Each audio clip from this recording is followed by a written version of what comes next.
Hi, I'm doing a video for the people that have bought the tool to show you how to do it the easy way to do the installation of the face frame onto the cabinet box. This is a 1/2 inch plywood box, piece of walnut face frame, and I'm going to have a 1/4 inch overhang on this side, flush to the inside. So you take your 1/4 inch spacer,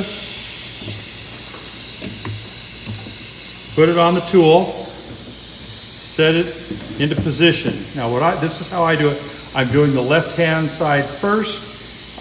You could do left, right, it doesn't matter either way. So what I do is I take this, put it here, and as you can see, it's lined up the face frame tight at a 1/4 inch, and I make sure that the inside is flush. Okay, then I do it again, and you can see that it flexes the plate.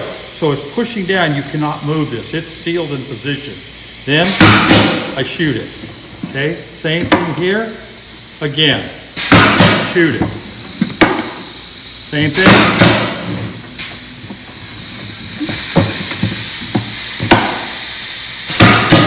Okay, so that's what you use for your 1/4 inch disc.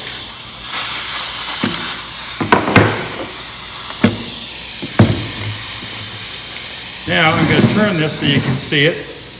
You're going to turn the tool so that the stapler is on the bottom. This is a flush disc. You're going to get this.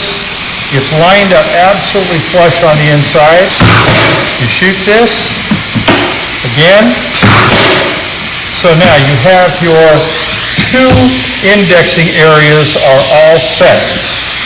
Okay, your disc thought. You can turn it around, shoot from inside or outside.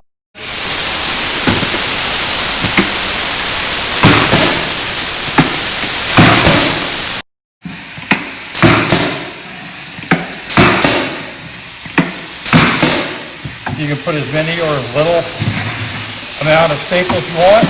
Take this, right here, flex it again, shoot this, hit this, you're done. This will not come off. You cannot get it off the cabinet. If I was doing this on the left-hand side, you can start on the right-hand side, but I do suggest that you shoot from the bottom flush first and whatever side you're going to do. This is your indexing point. That's the way to do it. If you have any questions at all, you can call me, as you know. Okay? Have a good one. Good luck with the tool. Bye-bye.